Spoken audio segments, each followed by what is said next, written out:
Fun matters, and why fun might actually matter more, even though they both matter. So, before we begin our first presentation, we took a trip. Well, I didn't get to take a trip. We sent Joel Shiflett out to BYU to see how they were using Piano Marble and to interview the TAs that are working there. And they have such a phenomenal program at BYU that's really, really dynamite for anybody who's getting a degree and coming in, and opportunities for those TAs to get some really good experience. So we invited them to come and speak to you guys and to perform for you guys. Some of the things that we got to see, I'll just show a quick video while I'm talking about this. So they have, Jared Pierce is in charge of the program, and he is a phenomenal performer. I had a chance to perform a piece that I wrote a few years ago, maybe 4 or 5 years ago now.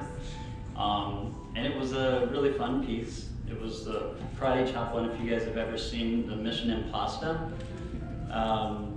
This is their facility, really nice stage. I think they said they just leveled their other building, or they're in the process of just completely leveling it. They got a brand new building, state-of-the-art piano lab, and so they got some really, really cool stuff. Our first performers, I think we'll just jump into this. You guys, I sometimes do this presentation for non-musicians, and it's fun because they don't know the classical repertoire like you do.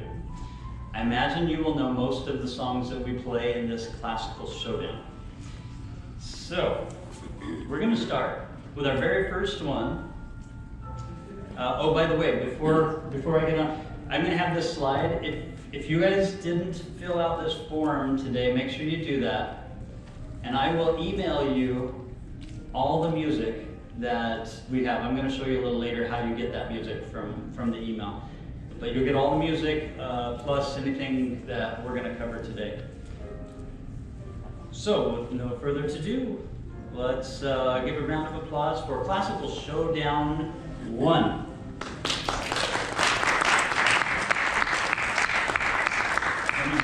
Let me cue this up real quick.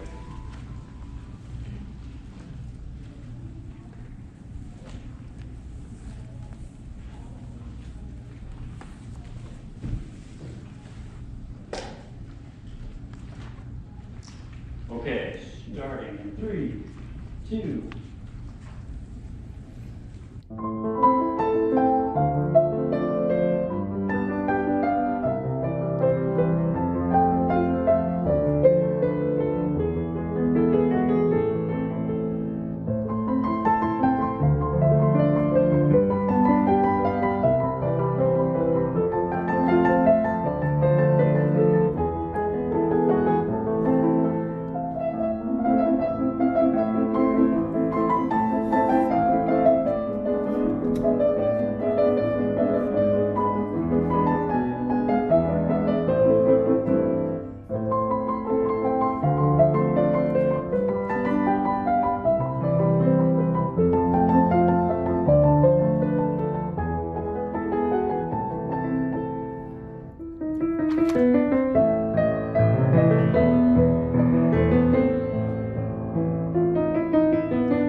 Who recognized the 3 hymns?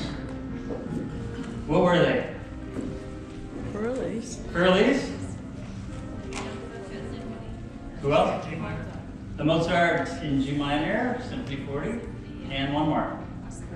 The Passacaglia handle. That's the one most people don't know. Very good. All right. Our next one is Classical Showdown 2. Now this one is fun. When you play this for people who don't know classical composers, they often don't know when one theme starts and the next one ends. Okay, let's welcome to our stage the performers for Classical Showdown 2.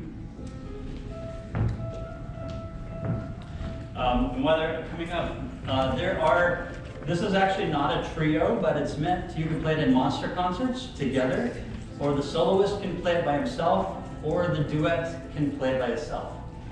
So it's really versatile for your studios. Okay, let me set the camera, and beginning in 3, 2.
Now I need somebody to take over the camera for me. I'll do it. Anybody's a master at using a gimbal? All right. Have you used a gimbal before? Yeah. This is pretty cool. Yes, I'm going to play. All right, because this is the debut of Classical Showdown 3.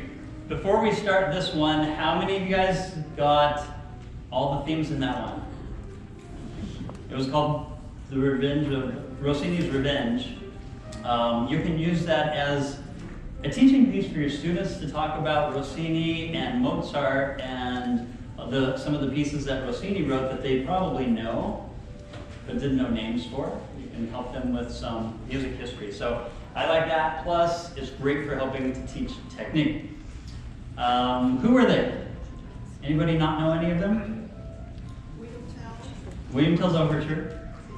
Rossini. Barbara Seville, very good. Another Rossini. Beethoven's Fifth. Moonlight Sonata, Beethoven. I think that was it, right? And then they were interweaved. I really like how they're interweaved. The problem is it confuses students who wrote what. So they mix together way too well. All right, this one is the Waltz King. Now, if I were to ask you, who was the king of rock and roll, you would say? Elvis. Almost unanimous. I heard one Taylor Swift. Who is the king of pop? Michael Jackson. Michael Jackson. I don't know who made him king of pop. Why they labeled it. Who is the king of waltz? Strauss. Huh? Johann. Johann Strauss? Everybody wrote in a waltz. What makes Strauss the waltz king? Well, the showdown is because composers want to be the king. So we'll see who the king ends up being. Are we ready?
All right, who's the waltz king? That's a good question. I'm kind of partial to that one being Tchaikovsky. Such a great ending to that waltz. But really fun way to teach your students rubato, crescendos, giving and pulling of dynamics. And I believe one of the most important things in music and our jobs is to teach technique. Why? Because that's where the passion lives. I'm pretty sure none of us got into this occupation thinking, I want to go into piano because I want to get rich. It was something else. What was it? It was something touched our soul. It was the power of music. And we heard really good performances with phenomenal technique. And that was how the music really touched us. And so when we teach our students, we need to find a way not just to teach them technical exercises, but when I'm talking about technique is the way in which we connect with the piano and use our body in order to create sound that really moves our soul and makes us really want to do music. So, why then is it important that maybe fun is more important than technique? I heard somebody talk about that today from the University of Cincinnati. He said, engaging your students is probably the most important thing you can do. Engaging. Why? Because if you don't engage them, you can't teach them anything else. They don't care about the technique. They don't care about anything else. And so you get that engagement. And that's one of the reasons why I created these songs, is because I wanted something that was easy enough to teach younger students that they could play, but that they could learn really good technique. Now you guys have seen, I believe we have a book, the Fundamentals book. How many of you got the Fundamentals book? Okay, this book is phenomenal for starting students and intermediate students on how to play fun songs and really use technique. In fact, it's meant to be learned through rote teaching. And I'll tell you, in that book, there are three sections. The first one is demoing. So you demo to your students how to perform. And I believe that's absolutely the first key thing, is for them to hear. You know, we as musicians learn the art of music, and we as teachers are trying to teach the art of music, but sometimes we go around it backwards. Music is learned a lot like a language. How do we learn language first? If you think about a little baby, they grow up just listening. And it doesn't matter what country, what area you put a child in Brooklyn, they grow up talking like they're from Brooklyn. And I don't know how it works. It's just the miracle of the human body, how the ear works with the mind and the muscles. They teach each other how to emulate. Emulation is the key for any language art, especially music, right? We listen, and I don't know how many innuendos that there are in any particular piece. So many that you probably can't even number them. But if you listen to it and you say, make it sound like that, sometimes your students don't sound like that. But I want you to have patience with them. Just because they don't sound like that yet, if they've heard it, something lands in their ear and is just going around in their brain and is comparing what they're doing here to what they think it's supposed to sound like.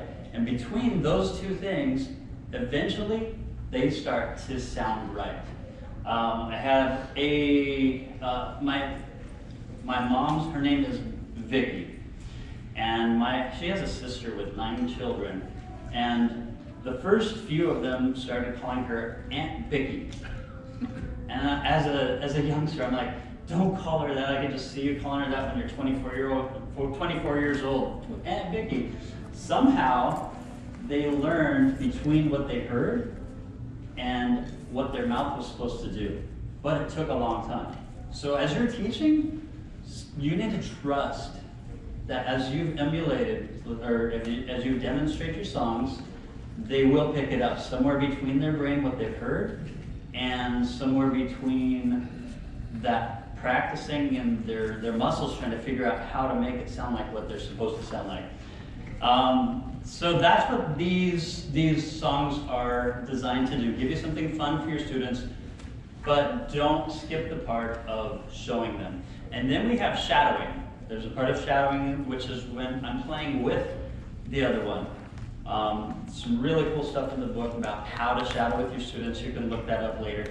And then the last one is kind of take the training wheels off and you can perform the duet with them. And I believe that performing with students ensemble work is hugely important for them because they listen.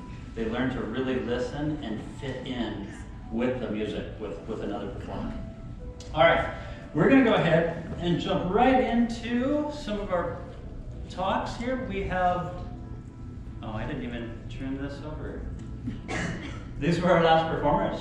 Yay. Round of applause. Okay, let's see, we're gonna skip these two songs, but we can give you these two songs and I will email them to you. They're a lot of fun. So let's go to, anybody miss this? You need it for a second? Get the sheet music? You got 6 seconds. You have 4 seconds. Same one as before, right? Same one. Yeah, same one. Don't fill it out twice. I'll just get duplicate names. 3 seconds. If you didn't get it, I'm going to show you later. All right, moving on. My name is Susanna Rose, and I've played the piano for about 18 years. And I'm currently working towards my master's degree in piano performance here at BYU. When I was around 12, I decided I wanted to go into piano in college. The learning atmosphere at BYU is really incredible. I love being surrounded by so many engaged and motivated and talented students. It's so motivating to come to such a beautiful facility every day. My biggest dream in music, I want to be able to support myself doing what I love every day. If I were at a piano on the Titanic and the ship were going down, I would play My Heart Will Go On, obviously. Now that I'm more familiar with Piano Marvel, I can see that it's an incredible teaching tool that really helps students learn how to practice more effectively and helps teachers be able to focus on things like artistry and technique.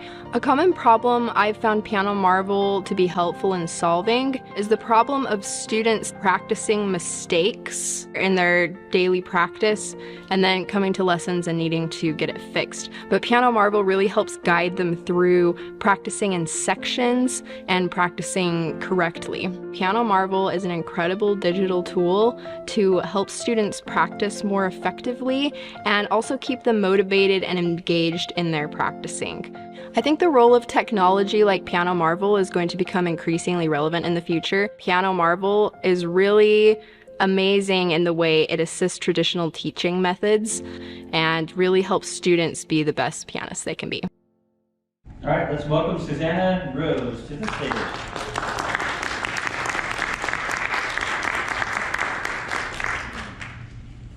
Do you ever find yourself spending precious lesson time with practicing with a student who has trouble practicing on their own? Or fixing basic note and rhythm mistakes with a student who seems to come to lessons each week with new mistakes? Or even struggling to encourage effective practicing techniques when you can't be there to help your students with their daily practice sessions? Piano Marvel can help with this.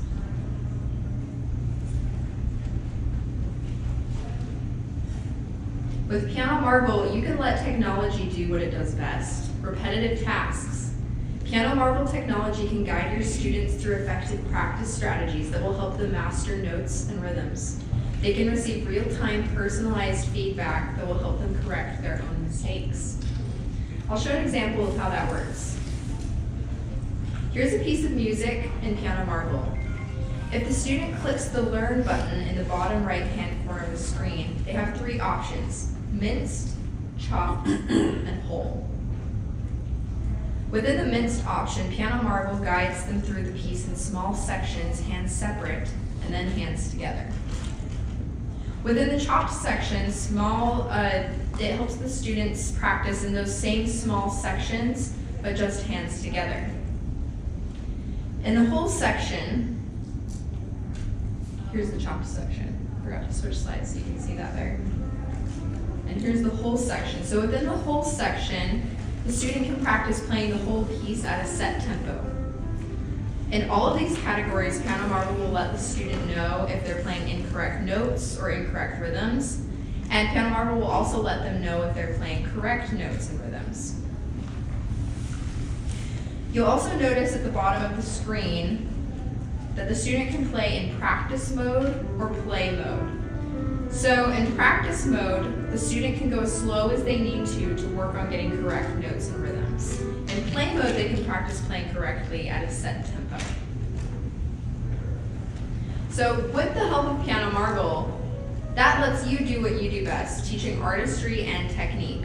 When students have the tools to practice effectively on their own, they can come to lessons comfortable with the basics of notes and rhythms and ready to learn how to make music.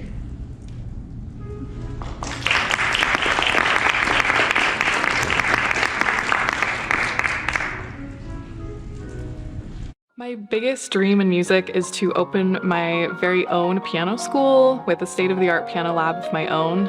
My name is Amberly Abbott. I have a bachelor's degree in piano performance, and now I'm working on my master's degree in piano performance.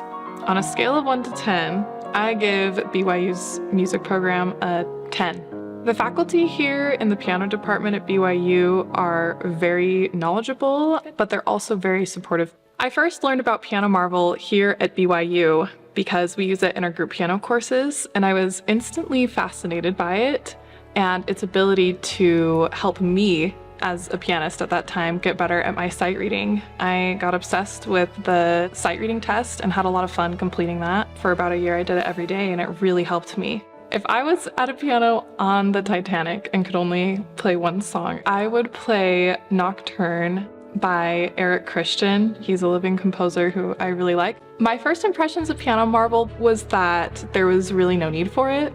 Once I used its features though, I saw how time-saving it could be as a teacher and how much more engaging it was. Piano Marvel has solved the problem of trying to provide a lot of repertoire for my students. It has so many resources on there that can help you scaffold the way that you teach. It works really well in a group setting. If you are a composer like me and want your students to learn stuff that you've written, you can even input your own songs and curriculum on there. When you're teaching piano in a classroom setting, you never know how their age or skill level is going to match up. So it's important that you have a tool to adapt to their ability, and Piano Marvel does that really well. For example, I can set everyone to practice their sight reading, and they can all start at the level that suits them best. All right, let's welcome Amberly Abbott to the stage.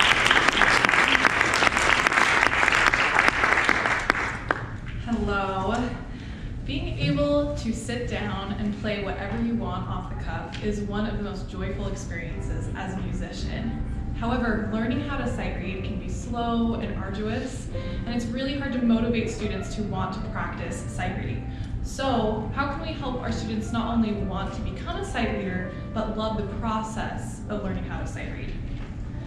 I think the key is that students want to sight read if they feel capable. And the key to this is assigning them pieces that are right in the perfect peak of what I call the stress curve. If we're assigning them sight reading that is too difficult right at the beginning, they're going to feel frustrated and not want to practice. However, if we're giving them things that are too easy, they won't feel accomplished either. So assigning them something that's right in the perfect amount of hard and easy is the best way to help them feel capable as sight readers.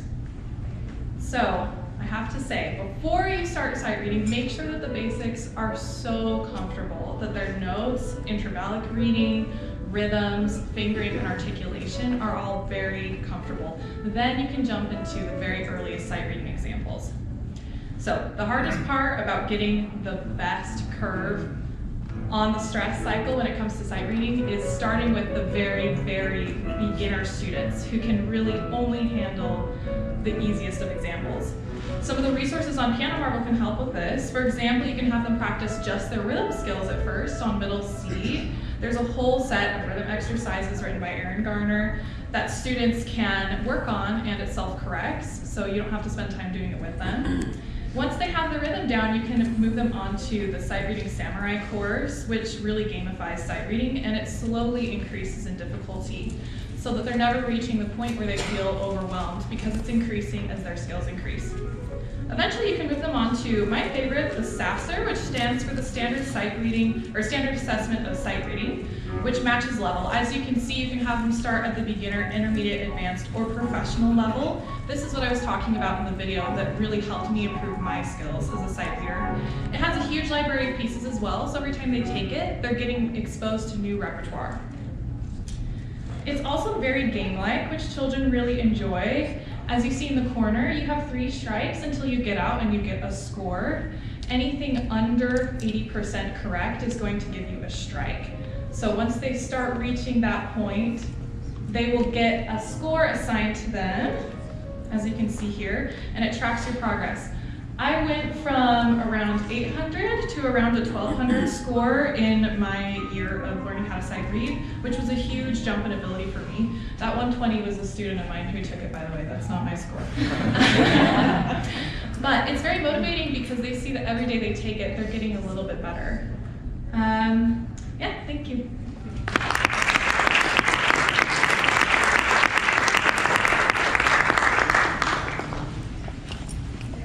I think motivation's critical in learning the piano, and students who are highly motivated tend to practice more and be more successful. I have a bachelor's degree in piano performance and I'm working towards a master's degree. I think the faculty here at BYU are awesome. They're top-notch. They really care about each of the students and want to help them.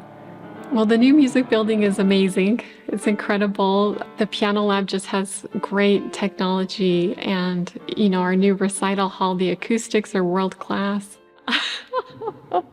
Okay, if I were on the Titanic sinking, the song that I would play would probably be the Liszt Sonata in B minor. So Piano Marvel has helped my teaching a lot because the students have something where they can learn from without me teaching them every little tiny thing. So we've been able to work more on like expression or the technique of things and less about, well, this is the note or this is how you count it. Those things are just taken care of, which is really nice. Individualized learning is so important because every person comes from such a different background. Piano Marvel is super helpful because it helps the student just exactly where they are. Some of them might be, more beginner and they're still learning the notes, whereas others might need maybe harder pieces, and Piano Marvel has a range of different pieces. There's something for everyone in there. Please welcome Jackie Biggs to the stage.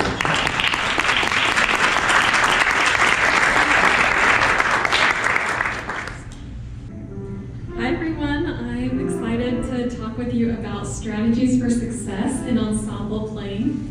In the group piano classes which I teach, I've seen great results by incorporating ensemble playing, and Piano Marvel has played a big role in my students' success. So what is the value of teaching ensemble pieces to our students? Well, one of the most important skills our students need is the ability to listen carefully. Playing in ensembles requires intense listening and helps students develop superior aural skills. Ensemble playing also helps students develop solid rhythm, and a group setting provides extra reinforcement for maintaining a steady beat. The harmony in ensembles benefits students, particularly in your elementary repertoire. Ensembles contribute to general musicianship and provide social interaction for students. And I think that ensemble playing doubles as performance experience as well. There's an extra element of motivation that comes from the challenge of playing with and for others. And often when I introduce the idea of ensemble playing, my students feel a little bit uncertain and self-conscious at first. I want to reassure my students that they can be successful, and this is where Piano Marvel comes in.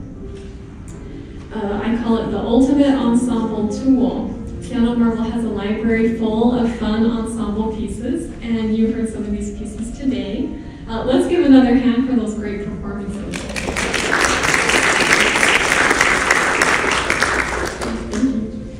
Piano Marvel has an option to upload ensemble pieces, so really the sky is the limit for which pieces your students can play in the app.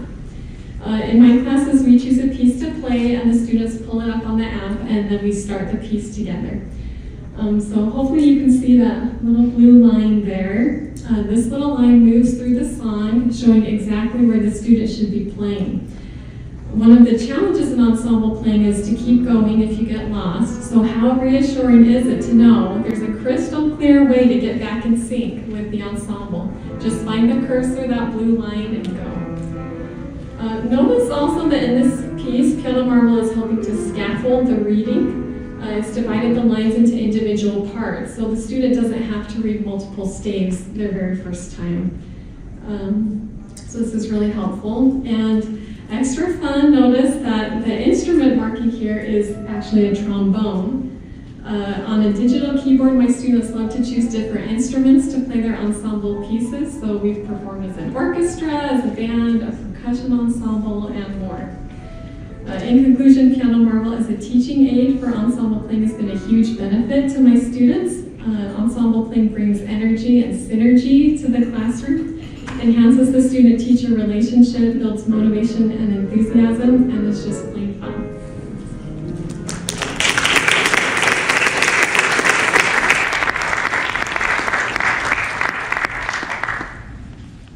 I am currently working on master degree in piano performance.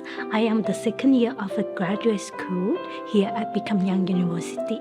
I grew up in the musical family where my dad is a guitarist, and every day we practice together as a family. And first, when I touch the piano key, I feel like it is truly the instrument that I can learn. I have a dream that one day I would take music as my career. If I am on the Titanic ship and that was the last time I would play on the piano, I would also choose Near My God Today. I first hear about Piano Marvel when I get here at Young University as a graduate assistant, and that we use Piano Marvel as a tool to help students learn. It helps students feel less stressed, as well as it helps students gain more confidence. I wish I know about Piano Marvel and how to practice like a pro before. I use it this morning as well to prepare before I come to school. It's helpful. Sasser. I love Sasser. I personally love BYU 10 out of 10 because I feel like I have been growing so much in these 2 years, and I really want to continue being here. One day I want to go back to Thailand, my home country, and to be able to serve as an adjunct faculty or piano teacher for the piano group, and to share that love in music and to bring music alive. Please welcome Kat to the stage.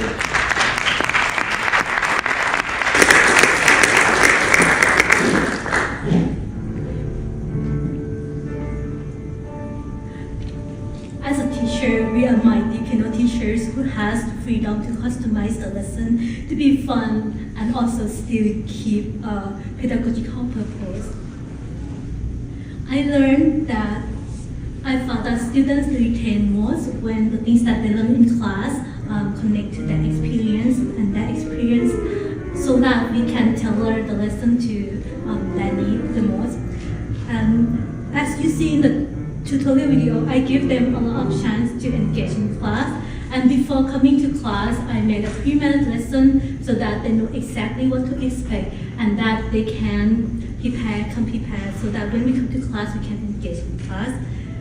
And you will see that when students get a chance to discuss as a group, practice by doing, and teach others, they retain faster, better. And in order for me to know what is my student level, I usually do Sasser in class before going on the lesson, so I know what is their reading level and that I can be able to scaffold and help them better. And I also rely on the curriculum. And as you see here, the Sasser also helped me know what can I help serve the best. I did the survey to know who is my student as well. And now as a teacher, we have power to prepare the lesson plan. And I also put the link as you see in class. I will start with the Scale Ninja as warm up, and I found that in the Scale Ninja, our guide has put the video tutorial that is very beneficial for us to help the student to practice the scale. And so in class, we did the scale samurai and scale Olympic, which students gather around the piano and each play each scale. We go around 24 scales, which is major, minor, chromatically up. And in class, we also use the BYU piano course, and we also put the link on. And I think the class time is more for group participation than get things in their hands. And Piano Marvel did really well on allowing us to upload instructional video. As you see, we can pre-record our tutorial video and upload on the Piano Marvel. And we also have a power to bundle additional repertoire. So this is last but not least that teacher can do. There are so many repertoire in the Piano Marvel that we can search from, and we can drag as in this video. We can search the repertoire that we want to add in addition to the main repertoire. And this makes it much more fun because we can add some of the repertoire that is very interesting to them and also match to our course material. And we have the possibility of also upload the music, which we will hear from the next presentation. Thank you so much.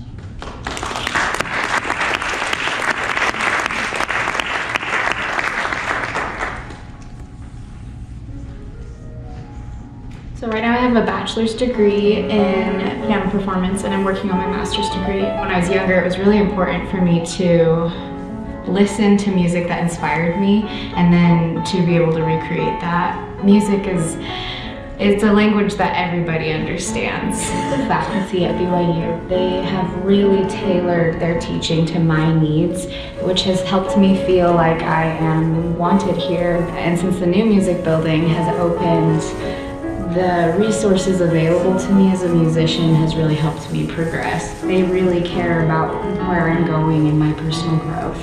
I've started noticing that other piano teachers using Piano Marvel, but to me it felt like something way out of my comfort zone, so I didn't really dive into it until the UMTA State Conference. Piano Marvel really helps solve notes and rhythm issues. They will learn their notes so much faster than what I can do in a piano lesson for them. I really think the first thing you notice when you get on Piano Marvel is just the sheer amount of music, and it's so diverse. Piano Marvel keeps the students engaged and interested in the music that they're playing. Piano Marvel really highlights where you need to work, but also where you're doing quite well. I think it's a wonderful resource for teachers. Piano Marvel has really influenced the way I teach my intermediate teenage students. These students are a lot more engaged and they learn a lot faster than how I previously taught them. You can upload any music to Piano Marvel and allow your students to practice, and the ability for them to learn any piece that they want. And that is so exciting for a student. Please welcome JC Glenn to the stage. Thank you. It's a pleasure to be here. I was just thinking about my first experience spending an extended amount of time at the piano was after the Trans-Siberian Orchestra came to Salt Lake City, and I listened to them performing this Beethoven piece, and I wanted to play that so bad, but I could not access the sheet music, and so I listened to it over and over again on my iPod and tried to figure out that opening motive, and I think that was the first time I ever sat at the piano longer than an hour. And I just was trying to think as a teacher, how can we give that same experience to our students? And I think what's critical is that we provide them the music that they're passionate about. So my presentation is going to function more as a tutorial for you to understand how you can upload the music that your students are interested in to Piano Marvel if it's not already on the Piano Marvel software. So the first step is making sure that you can obtain an XML music file, and a MIDI file of whatever score or whatever piece they want to play. Then the next step is you upload these files to Piano Marble, which is really easy, I'll show you, and then share it with your students. There's 3 common ways to obtain these 2 files. The first way is through MuseScore, second way is Finale, and the third way is through ScanScore. And I should also add the 4th way is through Aaron Garner. If you have any questions, you can always email him and he'll help you. So MuseScore is a great resource to help you find new repertoire for your students. A lot of these great arrangements already exist. You just need to search for it on MuseScore. And when you do, you can click this blue download button, which will lead you to a window that shows you how to download a music XML file. I don't even know exactly what that is. You don't need to know exactly what that is. Just click the button and it'll download to your computer. Then you can also download a MIDI file from MuseScore. If you are a composer or if you like to arrange music for your young students, because you can't find the best arrangement out there already, Finale is a wonderful software to help you compose, and it's really easy to obtain these 2 files from Finale. You just go to the Export tab, whatever that looks like on your computer, and then you can see with these red arrows where you can download your MIDI file and your music XML file. Most of you probably have a very extensive library already of paper music because, you know, that's how they used to give you music in the day. You can actually even scan your physical music with this ScanScore software. It is a subscription to pay for this, but you scan your music into PDFs, and it takes the PDF and converts it to an XML file and a MIDI file.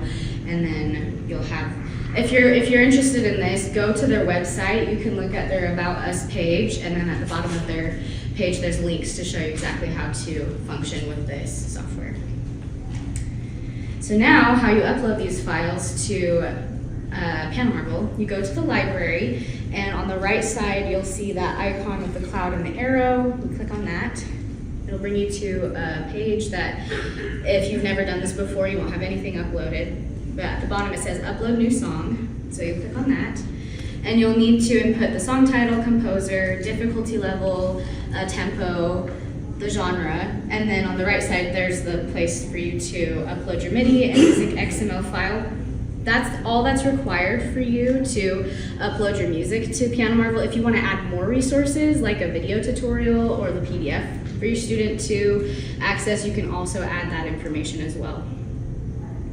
So here's an example of how I added The Piano Man by Billy Joel, because one of my students is really excited to play that, and I love Billy Joel, so this is great.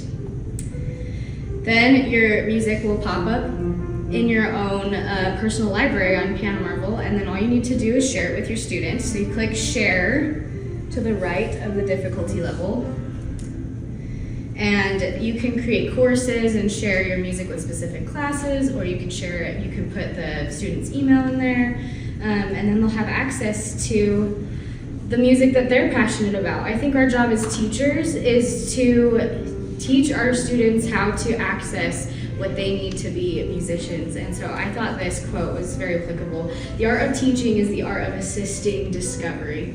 And I love that. So thank you for having me. Now please welcome Lena Nguyen to the stage. Last but not least. Hello. So one of my recent projects with Piano Marble is to stress test this user uploading feature that you just heard. And my task is to throw as much as possible at this system to see if it's going to break, right? So for the interest of time though, I will only show you one example from my pop book published on Piano Marble Library. So the notation is straightforward. There is bass clef with fingerings, with note names, but the backing track, which was created in the notation software MuseScore, has full orchestral arrangement. So with string, percussion, brass, all the things you know. So let's hear it. 1, 2, set, go.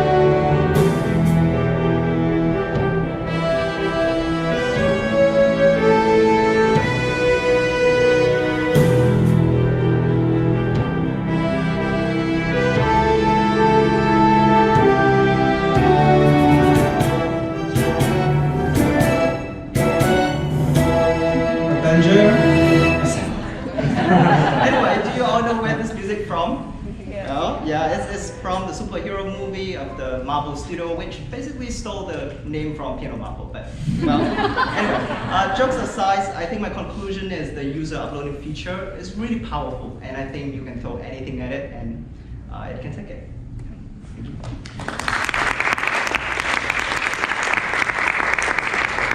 All right, what wonderful presentations they did. You guys are awesome. One more round of applause for everybody. Okay, so we ran out of time. We are doing a drawing, and I won't be able to do that. So did you guys have your tickets? Let's, I guess, Josh, you want to do it real quick? We have two drawings. Okay, Josh is gonna do a drawing, and if you have your ticket, start jumping up and yelling and screaming in the air. So, first one is we're giving away a 1-year account of Piano Marvel. Josh, do the drawing, ready? Yeah. Or are you gonna have Google do it? We should have this. What's the numbers I'm drawing between? Last one is 710. So 625 to 710? Yes. Okay, Google. Pick a number between 625 and 710.